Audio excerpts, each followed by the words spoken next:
This is the Lone Crater YouTube. We hope this video helps. You start by locating the typo and isolating it so you can fix it without breaking surrounding text.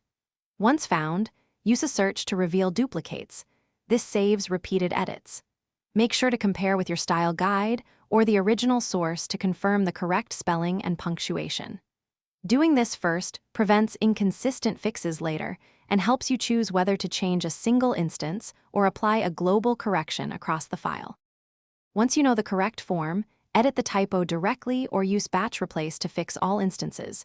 Choose carefully to avoid false matches. After editing, run your spell checker and grammar tool to catch related errors and ensure the correction fits the sentence.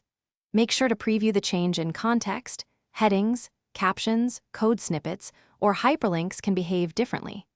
This step confirms the edit preserves meaning and formatting before you finalize the file. You finish by saving and creating a version so you can track the change and revert if needed.